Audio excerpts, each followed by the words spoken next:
La Franche-Comté qui décidément innove, c'est peut-être à Besançon, c'est sans doute à Besançon même que se joue l'avenir de la médecine. La fabrication de dispositifs médicaux innovants connaît un essor important depuis plusieurs années. C'est un secteur en expansion, mais avec des défis aussi. On va en parler avec notre invité Renaud Godillère, directeur du pôle des microtechniques.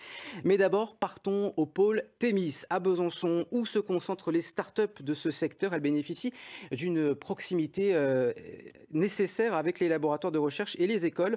C'est ce que nous montrent Isabelle Brunarius, Antoine Laroche et Laurent Brocard. On l'appelle l'œuf, c'est le symbole de Thémis Innovation, en référence à son incubateur propice au développement des entreprises. C'est le cœur du quartier de l'ingénierie médicale à Besançon. Ici, tout est à deux pas, les start-up, les investisseurs et les futurs salariés avec 2 écoles d'ingénieurs. Nous voilà à Sup Microtech NSEM. 80% des étudiants viennent d'une autre région que la Bourgogne-Franche-Comté. J'étais très intéressée par le domaine du biomédical et il y a très peu d'écoles en France qui proposent ça. Ce qui m'intéressait, c'était vraiment l'aspect mécanique et je trouve mon compte à l'ENSEM puisqu'il y a justement l'option santé en 3e année que j'ai pu intégrer sans souci et je m'y plais énormément. Pixie Medical, la toute jeune entreprise créée par Sébastien Henry, bénéficie de cet écosystème. La trentaine d'ingénieurs qui y travaillent se sont formés pour la plupart à Besançon. Grâce à ces techniques basées sur la réalité augmentée, Pixie Medical aide les chirurgiens à mieux opérer les patients. Il s'agit de poser dans ce cas une prothèse de genou. Notre système finalement va apporter des valeurs bien plus précises pour le chirurgien au degré près, alors qu'en temps normal il va le faire à l'œil nu. Donc sa coupe va être beaucoup moins finalement précise. La start-up a été créée en 2017 à Annecy, mais finalement l'entreprise a déménagé pour s'installer dans la capitale comtoise.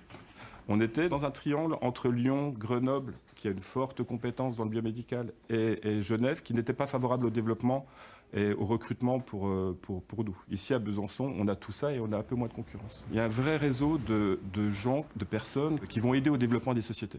Alors c'est structuré autour du PMT, du pôle des microtechniques, qui va fédérer les entreprises et les actions. La société va recruter une quinzaine de salariés pour poursuivre son développement aux États-Unis, à Singapour et à Besançon. Le recrutement sera facilité ici en raison de cet écosystème, mais d'autres avantages sont aussi avancés.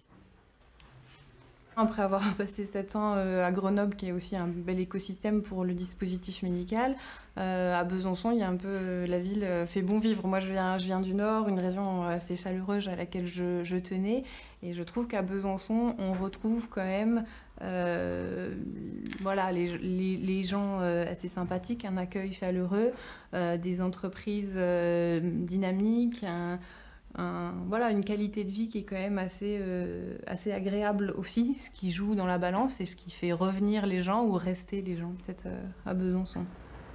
À la fin de leurs études, 30% des étudiants de l'ENSEM restent dans la région. Nous voilà dans l'autre école d'ingénieurs à l'ISI-FC.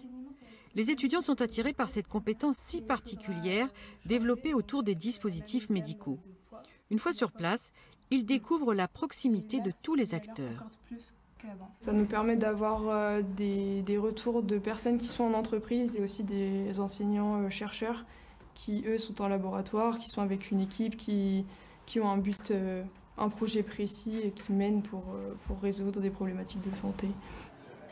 Ces liens forts entre universités et entreprises du biomédical se concrétisent également chaque année lors des journées du dispositif médical co-organisées par l'ISI-FC et le pôle des microtechniques. En octobre dernier, plus de 500 visiteurs venus de France et d'Europe se sont retrouvés à Besançon. Vous êtes directeur du pôle des microtechniques, on en a entendu parler dans ce reportage. Il rassemble, il fait un petit peu le rôle de médiateur entre les écoles, les entreprises et les laboratoires. Tous réunis dans le même quartier, ça s'est fait. Alors maintenant, à quoi sert ce pôle ?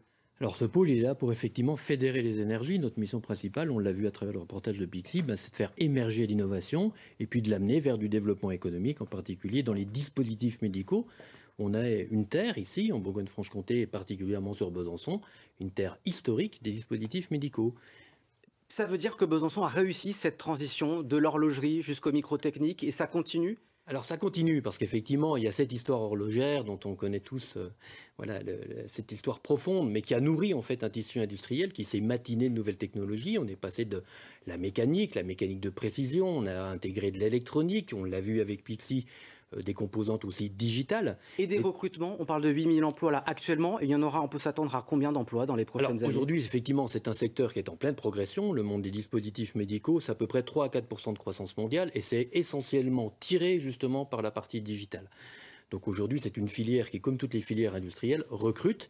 Et je ne peux que conseiller, vu le terreau qu'on a, effectivement, de rejoindre le monde du médical. Ça, c'est pour les points positif, mais il y a quand même quelques faiblesses, quelques marges de manœuvre, tout n'est pas parfait. Il y a certaines compétences qui manquent. C'est ce que montre une étude faite par un de vos organismes. La formation, les offres ne sont pas forcément encore adaptées. Qu'est-ce que ça veut dire? Alors, les offres sont adaptées. On a effectivement l'école d'ingénieurs Submicrotech et les IFC qui sont effectivement très pointus sur le sujet de classe complètement nationale. Mais on a besoin effectivement de nouveaux talents. On a besoin d'en attirer. Donc, il y a effectivement ce besoin de recrutement. Aussi au marché américain qui a moins de réglementation et qui joue, qui est un concurrent sérieux. Le réglementaire, effectivement, est très très important. Le règlement s'est complexifié en Europe. Effectivement, le marché américain est un véritable débouché. Donc oui, on a besoin de forces vives. On a tout ce qu'il faut aussi sur le territoire pour pouvoir intégrer ces forces vives et développer ce monde-là. Et l'enjeu, c'est évidemment de conserver ces entreprises, pas qu'elles partent sous pavillon américain. Merci beaucoup, Renaud Godillère, d'avoir été avec nous.